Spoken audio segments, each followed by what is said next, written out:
যে আজকে কম্বল বিতরণ করলো, প্রত্যেকটা ওয়ার্ড বাই ওয়ার্ড যদি এভাবে কম্বল বিতরণ করে বা সাধারণ মানুষের পাশে দাঁড়ায়, এই এলাকা একটি মাদক মুক্ত একটি এলাকা আসলে আপনার নেতৃত্বে হবে। আল্লাহ নবীর নেতৃত্বে, আপনার নেতৃত্বে যে ঘোষণাটি দিয়ে গেলেন, আসলে সাধারণ মানুষ কি আশা করতে পারে আপনাদের কাছ থেকে?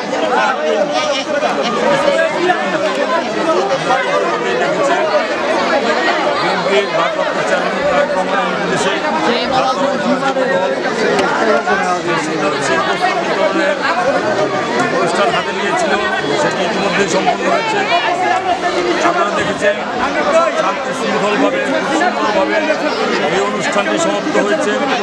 ইনশাল্লাহ আগামী দিনে বাংলাদেশ জাতীয়তাবাদী দল এবং বাংলাদেশ জাতীয়তাবাদী যুব দল ও অন্যান্য অঙ্গ সংগঠনের প্রতিটি নেতাকর্মী বাংলাদেশের মানুষের পাশে থাকবে, মানুষের পাশে আছে। এই আপনারা ইতিমধ্যেই দেখেছেন বিভিন্ন জায়গায় অনুষ্ঠিত হচ্ছে। আপনারা যখন বন্যা দেখেছিলেন, বন্যায় মানুষের মাঝে ত্রাণ বিতরণ করেছে।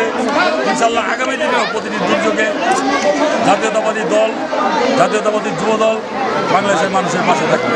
এনাম নয়নের নেতৃত্বে ঢাকা মহানগর দক্ষিণ যুব দল একটি সুসংগঠিত দল বা একটি জনপ্রিয়তা দল। ঢাকা মহানগর দক্ষিণ যুব দল এনাম নয়নের উদ্দেশ্যে আজকে আপনার মন্তব্য কি এই দিনে? এটার সাথে আমি একটু যুক্ত করি আপনাকে।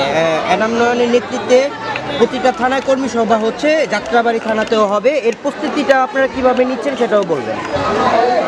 ঢাকা মহানগর দক্ষিণের সংগ্রামী আহ্বায়ক খন্দকার এনামুল হক এনাম এবং বিপ্লবী সদস্য সচিব জনাব রবিউল ইসলাম নয়নের নেতৃত্বে আমাদের ঢাকা মহানগর দক্ষিণের 24টি থানা, 75টি ওয়ার্ড, সবাই 81টি ওয়ার্ড সবাই সুসংগঠিত এবং ঐক্যবদ্ধ আছে। আপনারা ইতিমধ্যেই দেখেছেন ফ্যাসিস্ট হাসিনা সরকারকে বিতাড়িত করতে গিয়ে আমাদের ঢাকা মহানগর দক্ষিণের আহ্বায়ক এবং সদস্য সচিবের উপর দিয়ে কী নির্যাতন নিপীড়ন গিয়েছে সেটা আপনারা উপলব্ধি করেছেন। মিডিয়ার সকল ভাইদের জানা আছে তাদেরকে কীরকম হয়রানি ও নির্যাতন শিকার হতে হয়েছে।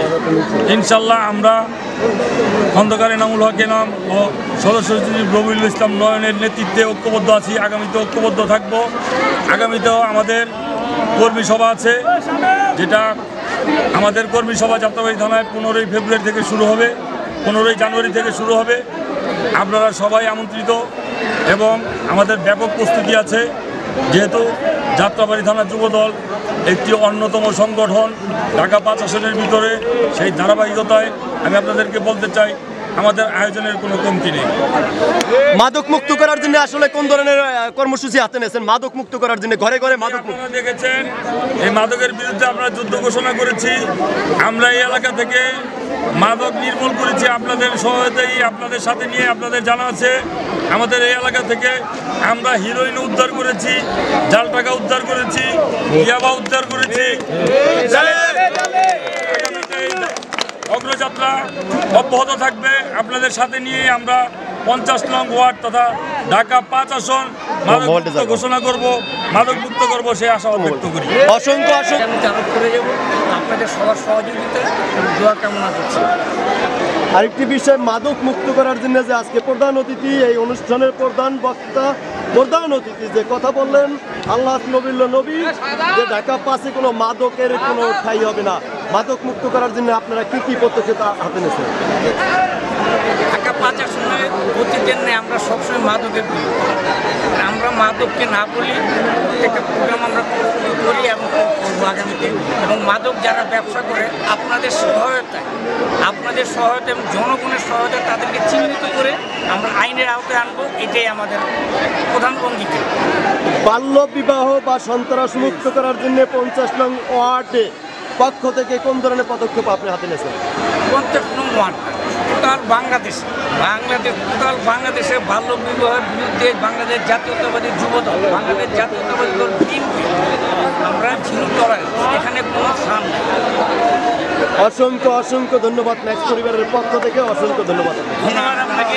আপনাকে দেশ পরিবারের পক্ষ থেকে, আপনার ঢাকা 5-এর আসনের পক্ষ থেকে, আলহামদুলিল্লাহের পক্ষ থেকে, যুবদলের পক্ষ থেকে আপনাকে অসংখ্য ধন্যবাদ। মোবাইলটা তার ভিডিওটা নিয়ে যান, ভিডিওটা নিয়ে যান, আগে ভিডিওটা আপনি ভিডিওটা নিয়ে যান মোবাইল। এইটা সেভ দাও